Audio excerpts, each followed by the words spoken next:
C's Intro to Business class, and we are now going to talk about motivation, something that everybody is struggling with right now.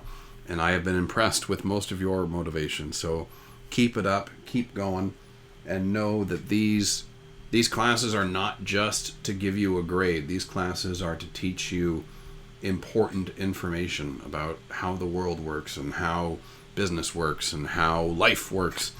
And by pushing forward, you are helping yourself grow despite these difficult times. So anyway, just something to keep in mind. But let's move forward with motivation. Specifically, motivation from the point of view of the Human Resources Department. So, here's a definition for motivation. The willingness to exert high levels of effort towards organizational goals to satisfy some individual need.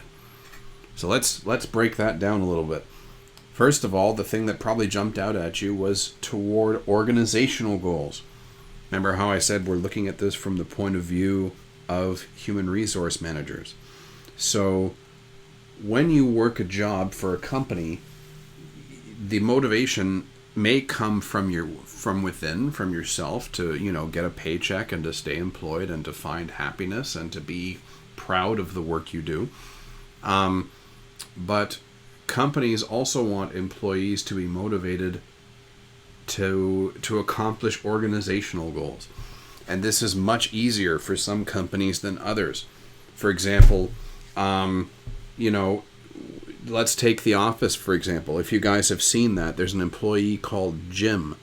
And his motivation or his willingness to exert high levels of effort comes more from him wanting to get a paycheck and to provide for his wife, Pam, and for his kid, rather than because he wants his company, Dunder Mifflin, to sell more paper. He makes it very clear that he doesn't really care about paper sales all that much. But he does care about his personal paycheck. So if a company can make an employee more motivated to accomplish organizational goals, that's an amazing accomplishment. And it is not easy to do. And some companies succeed at this far more than others. And it really depends on how they do that.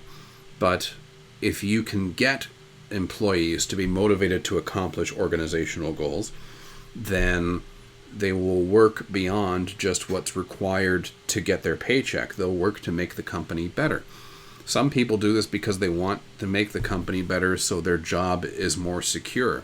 Some people do it because they want to stand out and get promotions and stuff like that, which is all fine. And some companies do it or some people do it rather, to just improve the place they work for because they love it so much. It really depends. Motivation is often incorrectly viewed as a personal trait, i.e. some have it and others don't. Anybody can be motivated. The trick is how we can motivate people, and this changes from person to person. For example, going back to The Office, there's a character on there called Dwight Schrute. And his motivation comes far more from personal satisfaction. He is the highest selling salesman in the company, or at least in the branch of Dunder Mifflin. And he does that because it's a personal point of pride for him. He wants to be the best of the best. And he views himself as an elite employee. He's a very funny character. But that's where his motivation comes from. He also respects the fact that Dunder Mifflin, the company Dunder Mifflin, which is a paper product company, not the most interesting thing in the world, but he recognizes that the company has enabled him to, make lots of paychecks and to continue just making a life for himself. And his goal is to climb the organizational ladder to become a manager, and he is very loyal to the company as a result of that. But if you'll recall, Jim's motivation was very different. And so it changes from person to person.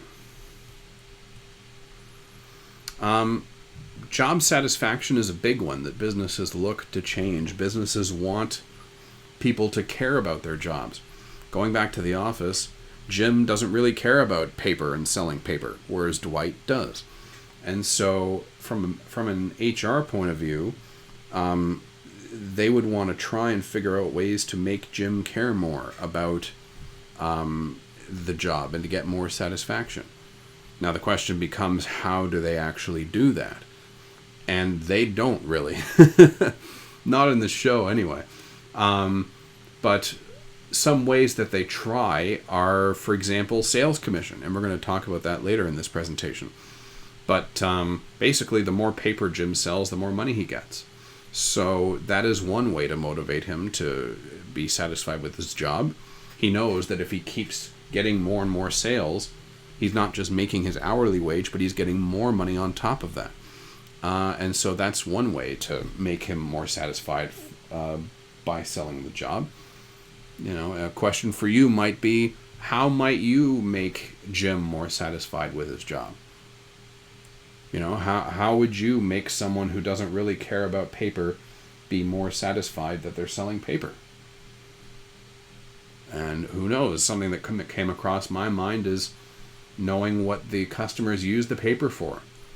Now, some customers you may not care about, but for example, if there's, if a hospital is using the paper to keep track of patients, and their conditions, suddenly you're not just selling paper anymore, you're selling the means with which hospitals track their patients, and that carries more weight with it, that's one way to do it. Remember, happy employees are more productive, so any way to make them more satisfied with the job, the better. One way that in the office they made Dwight more satisfied with his job was to give him a fictional position. In the company, there is assistant regional manager and assistant to the regional manager. Now, there is a position called assistant regional manager, but no one has that title because Dunder Mifflin doesn't need one. And the managers were not comfortable and not willing to give Dwight Schrute a promotion to assistant regional manager because they didn't need an assistant regional manager. So they're not going to pay Dwight for something they don't need from him. But at the same time, Michael Scott, who is the manager, recognized that Dwight wanted to feel important. And so one way for Michael to make Dwight feel more important was to give him a made-up position. Now, this is a bad idea because you're essentially lying to your employees. So if you do own a business one day, don't make up false positions that don't exist to give your employees a sense of false importance. But, bad idea. But in the case of The Office, this actually works because Dwight is very naive and very gullible, and so he believes that this fake position that doesn't exist does in fact make him more important. And so that's a way to make Dwight more satisfied with the job. And employees who have more positive attitudes and are more satisfaction stay at the job longer, which means that we don't have to hire new people. In the case of The Office, remember how I said Dwight was the highest or the best salesman in, I was going to say highest selling, the best selling salesman at Dunder Mifflin. Losing him would be a big loss because you're losing your best employee. So if you can make Dwight more satisfied, he will stay longer, which is a very good thing. Oh, there's a video here. You can check this out if you'd like. You don't need to, but if you want to, by all means. So, rewards used to increase motivation. Many organizations have employee reward systems because increased motivation equals better productivity most of the time. And better productivity equals more money for the business. Remember we talked about that last lesson, about how the more productive an employee is in a certain amount of time, the more money it saves the company. So obviously you want your employees to be as motivated as possible. Now this is a funny picture. Now, Something useful about this is the motivation here is for the employee to get the hell away from the shark so that the shark doesn't eat him, right? So this person is being motivated by fear. Now, some businesses use fear as a motivator, get this done or you're fired. And sometimes companies need to use fear to motivate someone, and I mean, I'm not saying this is a good thing. I'm just saying that sometimes it does happen and sometimes it needs to happen. But most of the time, companies instead will rather, put a skidoo here that says free, and then the person's paddling out towards Sea-Doo, sorry. If you don't, or a jet ski, I'll just say jet ski instead of Sea-Doo. So then in this case, if the shark wasn't there, they put a jet ski out here that says, for John, if he can paddle fast enough, and so John's going to be frantically paddling towards this jet ski to try and get it. So most of the time, that's what businesses actually do. So I want you to think for a second, what motivates you to clean your room or do your homework or study for a test or volunteer or to work out or join a team or a club or whatever? What motivates you to do these things? And is it more do this for a good thing or do this to avoid a bad thing? Your parents might say, if you clean your room, I don't know, I'll take you for ice cream. It's the lamest example ever, but it's just what came to mind. Now, obviously, right now, that might not be what happens, but, clean your room and I'll give you an ice cream sandwich in the freezer. Or, conversely, if you don't clean your room, I'm taking away Call of Duty. No war zone for you unless you clean your room. Or maybe, it depends. But and other reasons to motivate might be clean your room so that you feel comfortable and you feel happy and you feel proud that you've raised the hygiene of the room that you spend the most time in. There's a lot of debate about rewards, and we're going to talk about that later. But, and their motivation could be positive or negative. Maybe your parents ask you to clean your room and you do it because you should do what your parents ask you to do, and you realize that, and so you do it. And you know that they're asking you to clean your room not because they're trying to annoy you, but because they want you to live in a clean, hygienic room. Right? Who knows? How about your homework? What motivates you to do that? Is it because you want to get a good grade? Is it because you want to avoid getting a bad grade? Is it because you know it's the right thing to do because it will teach you more valuable skill and help drive the important concepts home? There could be lots of reasons. But think about that for a minute. Now, there are 4 categories of rewards that we're going to go through. Now, the way this chart works is a little bit odd, so I'm going to explain it to you. You know what? I'm going to put the whole thing up. It's a lot of text, but don't let it intimidate you. I will explain. There are 2 main types of rewards. There are extrinsic, which are rewards provided by somebody else. And there are intrinsic, rewards that primarily come from within. So, in this case, extrinsic rewards is anything that's external. It could be anything from your boss saying, good job, or your dad saying, good job, Or it could be that ice cream sandwich we talked about. Or it could be, getting anything external. I think there's enough examples. And then some examples here, bonus pay. So if you sell a lot, you'll get bonuses, promotions, time off, awards, verbal praise. These are all examples of things provided by somebody else. Whoa. Sorry about that. Intrinsic are things that come internally. So, oh God, the rectangle. So things that come naturally from within. So feelings of competency. If you don't know what competency is, is being able to do something properly and well. And that's not completely like... Someone who's competent will do the proper job at the proper time in the proper manner to a high standard, or to the standard it should be done at. So competency is probably one of the highest or the most important skills you can have, but it's never something you'll write on a resume. No one says, I'm a competent worker. You could say that, but the hope is that everyone's a competent worker.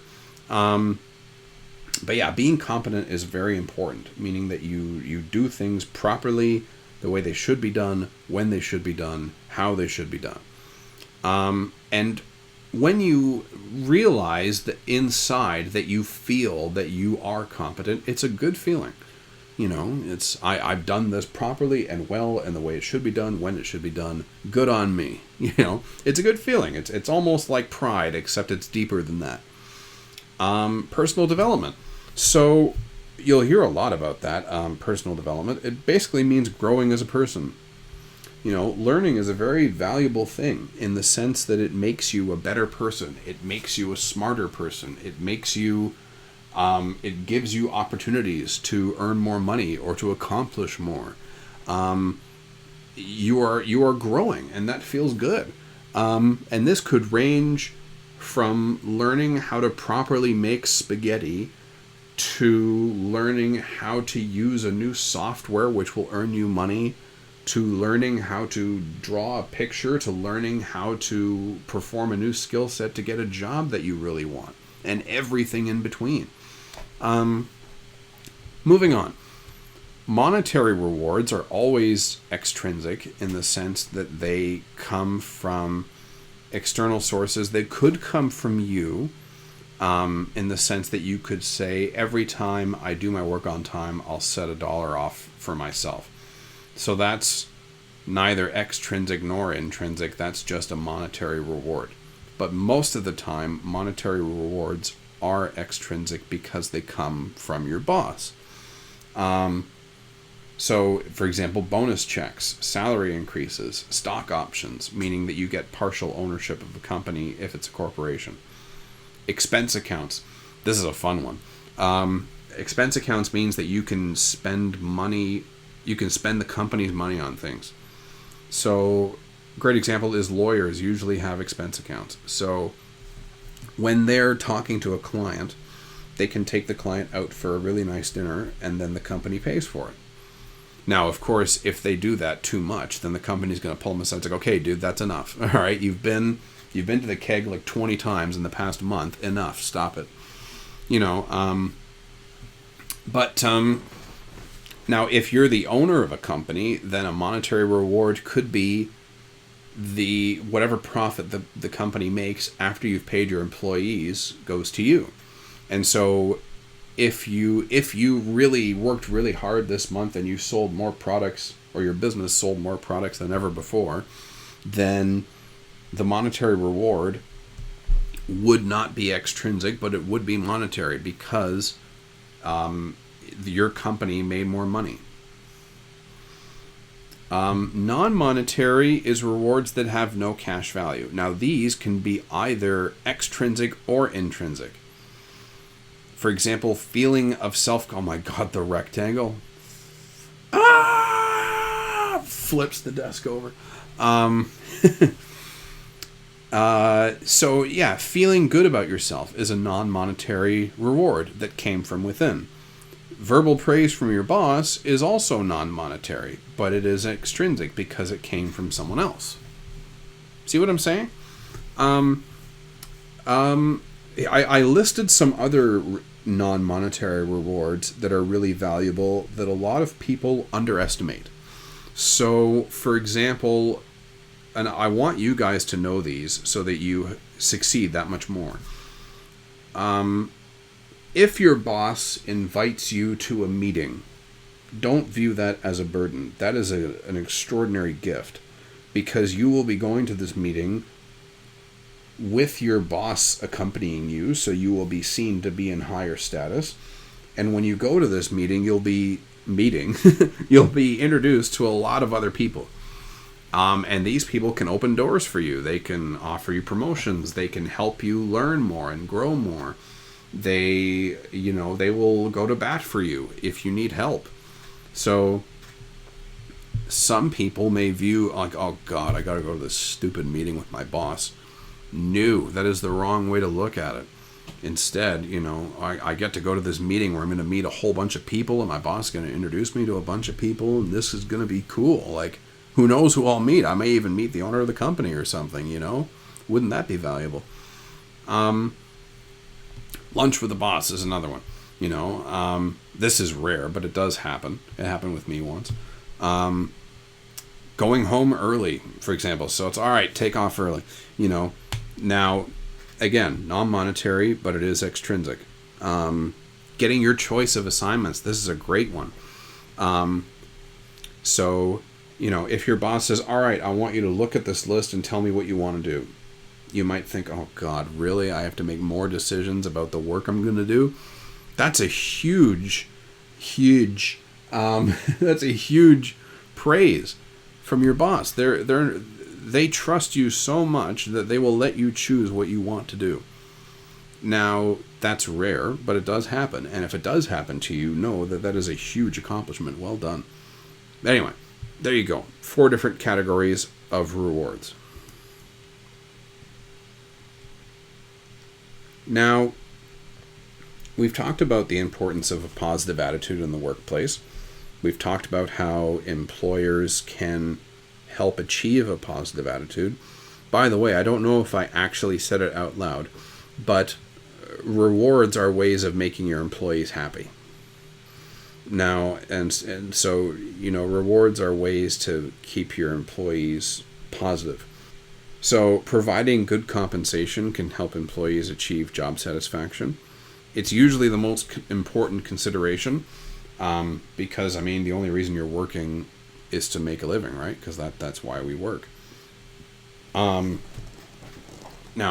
some people are lucky enough to be able to pursue a job that is very important to their hearts, and that's wonderful. And that's another reason to create job satisfaction. Whoa. But very high up on the list is compensation. Another big one is health and wellness programs. So more and more often, big companies like Google and other companies are focusing on these because what people are realizing is that money only gets you so far. Some studies have shown that past $70,000 a year, money doesn't make a difference in people's happiness. And the reason is, at the $70,000 mark, people are able to afford most of the things they want. You can afford a car, you can afford a home, you can afford food, you can afford entertainment, you can afford everything that you need at that level. Anything beyond that is nice, but it's not necessary. And so, the first time you have a great meal, it's awesome. But then the next time, it's a little less awesome because you're used to it a little bit. You know what I mean? I'm trying to think of an example. I don't know if it really matters. Not really. But yeah, let's say you go to one of the top restaurants in the city. First time you have it, it's mind-blowing. Second time, you're already used to a certain high level because you've experienced it. So it's not as special anymore. And then the more you have it, the less special it becomes. And so that's why money doesn't matter as much as people think it does. Because, you get used to it and it doesn't have as much value as it used to. Health and wellness programs, however, are different. They're designed to help employees eat better, lose weight, improve overall physical health, something that some companies do very well and others don't do so well. So why do business offer these programs? They reduce the operating costs of the business by improving employee productivity, decreasing sick days and leaves of absence. Now this one is uncertain. There's a stigma that fat people are lazy. It's usually not true. For example, I'm a bigger guy, Now that's because of back problems I had that required a lot of invasive surgery, and I'm lucky to be vertical.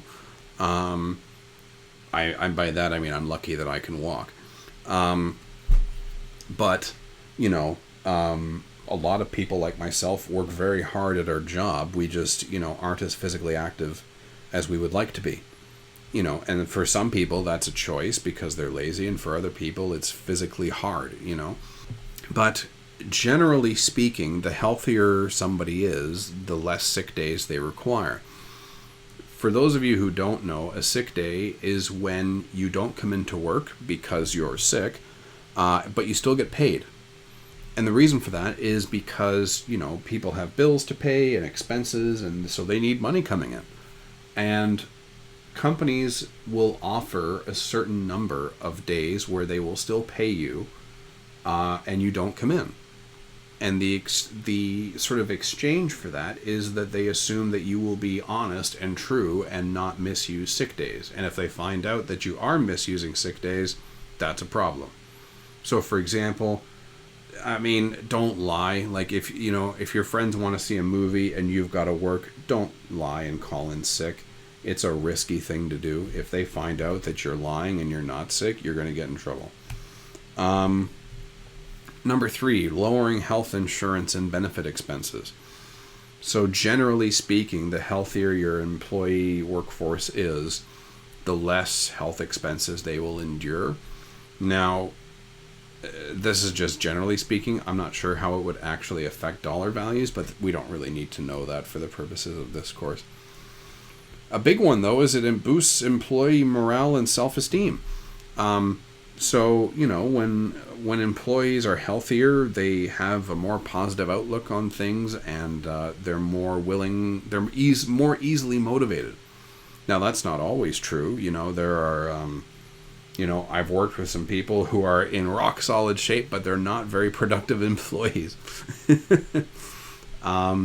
So it really depends. But on average, someone who is more healthy is someone who will be more motivated and have a more positive outlook on things.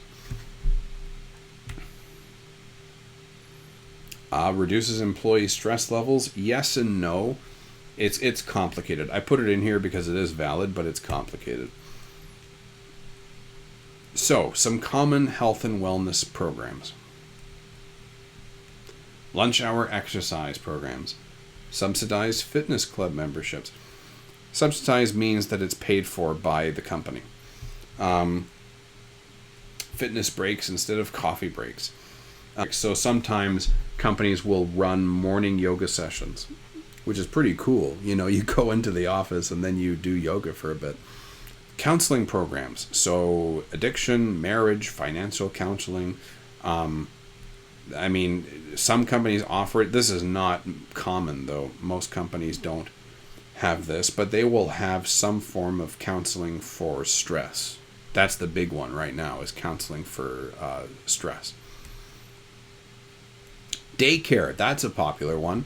Lots of companies will either subsidize a daycare program or they'll actually have a daycare in the building. How cool is that? So if you're a parent, you bring your child in, and then before you go into the office, you just drop your kid off at the business's daycare, and then when you're done, you pick your kid up and go home. And that's pretty great. Otherwise you've got to drive your kid to a different daycare location, wherever that may be, and then get from there to your office. Right? So this just takes a lot of stress away. Subsidized cafeterias. So Shopify does this, Google does this, to name a few, where the food is free all day. It's not actually free. They probably pay a slightly smaller salary to make up for it.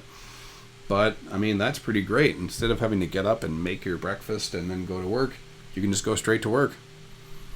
Now, do you see the darker side to this? Notice how that means they're spending less time at home. They're spending more time in the office. A little sneaky, eh? But it's brilliant. And it's not a bad thing, especially for people who can't cook very well. Instead of having burnt toast They can go in and get some Eggs Benedict or something. That's pretty awesome. But it does mean that employees will spend more time in the office. And they will also be more motivated to give back to the company because they're getting such great rewards.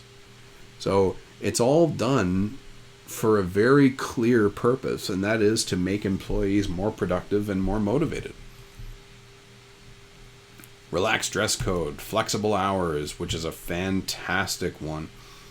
That's my personal favorite. Working from home. Paid training. Lots of companies offer that because it's in their best interest. If their employees want to get better, why not enable that? Right? Subsidized leave for further education. So meaning that you could leave, get a degree, and come back. Which is friggin' awesome. I wish more companies did this. Sick or bereavement days. Bereavement means they're allowed unpaid time off to deal with the death of a family member. So, not as great as you think it might be, Some companies will offer paid bereavement, which is great. But, giving someone unpaid days to grief over the death of their mother or something, that's just the bare bottom of human decency, right? And from a business perspective, if you've got someone in tears because their mother's died, do you really think they're going to be thinking clearly? Of course not.